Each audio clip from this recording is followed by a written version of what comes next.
جو لکھپتی ہے وہ کروڑپتی ہونا چاہتا ہے، جو کروڑپتی ہے وہ اربوپتی ہونا چاہتا ہے، جو اربوپتی ہے وہ اس سے زیادہ پیسے والا ہونا یہ چاہتا تو ہے۔ پوری دنیا میں ہو رہا ہے۔ نہیں، پوری دنیا میں ایک سلیقے اور ایک طریقے سے ہو رہا ہے۔ ٹھیک ہے۔ ایک آدمی جس کی تنخواہ 12,000 روپے مہینہ ہے، اس کے گھر کے اخراجات 80,000 روپے کے ہیں، یہ کون سی سائنس ہے آپ مجھے بتائیے کہ وہ اس کو پورا کرتی ہوگی؟ اور یہاں 60% لوگ ایسے ہیں جن کی تنخواہیں اتنی ہیں، لمیٹڈ ہیں، اور ان کے اخراجات جو ہیں، تو پھر کیا کرتے ہیں آپ؟ شارٹ کٹس مارتے ہیں، شارٹ کٹس مارتے ہیں۔ اور ایک بات یاد رکھیے، دیکھیے اگر آپ نے اپنی اولاد کو حرام کھلایا نا، حرام، بے ایمانی، چوری چکاری، ان سب چیزوں سے لوٹ کے، یہ سب چیزوں سے کھلایا، تو وہ آپ کے پاس وہ سارا ویسے ہی نکل جائے گا۔ آپ دیکھیے کبھی جمع کر کے نہیں رکھ سکتا ہوں، اگر اس کے پاس رہے گا، جمع بھی ہوتا ہے تو ایک ڈیزاسٹر ہوگا اور سب ختم ہو جائے گا۔ تو ہم کو ٹھیک ہونا چاہیے، ہم انسان ہیں، جانور نہیں ہیں، ہم کو صحیح ہونا چاہیے۔ ہم کو اس لیے دنیا میں نہیں بھیجا ہے کہ ہم دوسرے کے حقوق ماریں، چھین لیں لوگوں کو۔ 1200 روپے 800 روپے کے ایک موبائل کے لیے ایک جان لے لیتے ہیں ہم۔ کبھی وہ تنہائی میں بیٹھ کے وہ سوچتے نہیں ہوں گے کہ ایک انسان کی زندگی جب وہ پیدا ہوتا ہے تو وہ گوشت کا لوتھڑا ہوتا ہے، پھر وہ انسانی فارم میں آتا ہے، پھر وہ دنیا میں آتا ہے بے سہارا، بے بس، ماں اس کو 9 مہینے پیٹ میں رکھتی ہے، پالتی ہے، پھر وہ گرم سرد کا مقابلہ کرتا ہے اور بڑا ہوتا ہے، چوٹیں لگتی ہیں، دھوپ ہے، بارش ہے، اور پھر ایک آدمی اس کو ایک 500 روپے کے موبائل کے لیے اتنی تک و دو سے پلنے والے بچے کو گولی مار کے چلا جاتا ہے۔ اللہ استغفر اللہ۔ آپ مجھے بتائیے یہ کیا جنون ہے؟ کیوں بھول گئے؟ دیکھیے نا، کیوں بھول گئے ہیں کہ ایک دن اللہ نے کہا ہے نا قرآن میں کہ جاؤ گے کہاں تم؟ آؤ گے تو تم میرے پاس نا، اور پھر اللہ نے کہا ہے کہ میں تم کو سب بتا دوں گا کہ تم کیا کیا کرتے تھے۔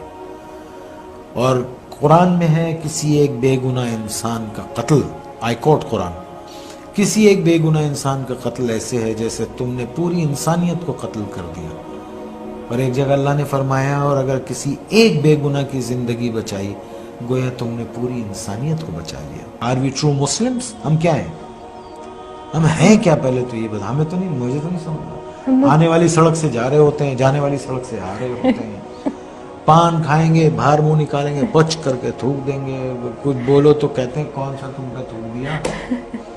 یہ کیا قوم ہے یہ؟ اللہ معاف کرے، اللہ رحم کرے۔ بس 11 فٹ سطح سمندر سے نیچے ہے کراچی، ایک باڑھ آ گئی نا تو پتہ بھی نہیں چلے گا کہ کبھی یہاں کوئی رہتا تھا۔ اور پڑھیں قرآن، ایسی بستیاں اللہ نے تباہ کر دی۔ آسمان سے عذاب بھیجتا ہے یا زمین سے عذاب بھیجتا ہے؟ کیا کرنا چاہیے؟ کچھ گائیڈنس کہاں سے؟ اپنے آپ کو ٹھیک کرے، آدمی اپنے آپ کو ٹھیک کر لے۔ ہم اپنے آپ کو ٹھیک رکھتے ہیں الحمدللہ۔ بیسک ٹریننگ، آپ اپنے بیسک جو سیکھنے والی جو جگہ ہے، the only place where you start learning is your own self، and آپ کا اپنا گھر جہاں سے آپ سیکھتے ہیں۔ پھر آپ کے ٹیچرز ہیں، اساتذہ ہیں، استاد ہیں، آپ کے دوست ہیں، پھر وہ لوگ جو ارباب اختیار ہیں۔ ہمارے ارباب اختیار لوگوں کا کیا وہ ہے؟ آپ آج کل جو سیاست میں جو لوگ ہیں، یہ سارے لوگوں کو دیکھ لیجئے، ٹیلی ویژن پہ بیٹھ کے وہ جو گفتگو کرتے ہیں، جو ایک دوسرے کے لیے زبان استعمال ہو رہی ہے، یہ اس میں کیا ڈیسنسی ہے؟ کیا سیکھیں گے ان سے؟ آپ کیا سیکھ سکتے ہیں ان سے؟ میں نے تو خدا کا شکر ہے میں نے ان سے کچھ نہیں سیکھا۔ ان لوگوں سے آپ نے کہاں سے سیکھا زندگی میں نے اپنے بڑوں سے سیکھا، اور اچھے بڑوں سے سیکھا۔ میں اٹھا بیٹھا بڑے اچھے اور پڑھے لکھے لوگوں میں، جو بتاتے تھے کہ کمٹمنٹ کو آنر کرنا چاہیے، جو یہ بتاتے تھے کہ اپنے مفاد سے زیادہ اپنے ملک کے مفاد کو ذہن میں رکھنا چاہیے۔ وہ یہ مجھے بتاتے تھے کہ چھوٹوں سے اچھا سلوک کرو، وہ یہ بتاتے تھے کہ اپنی نظروں میں شرم حیا رکھو، وہ یہ بتاتے تھے کہ فضول خرچی نہ کرو، وہ یہ بتاتے تھے کہ پڑھو، اس کو اس طرح پڑھتے ہیں۔ ہمیں تو بہت کچھ، اور اللہ کا شکر ہے ہم۔ اور دوسری بات یہ کہ ہمارے بلڈ میں، میرے بلڈ میں تو یہ ہے سیکھنے والا، کہ مجھے ایک نیا بچہ بھی کل کوئی چیز سکھائے گا، اور اگر وہ صحیح بات ہے، اچھی بات کر رہا ہے، تو میں اس کی بات کو سنوں گا۔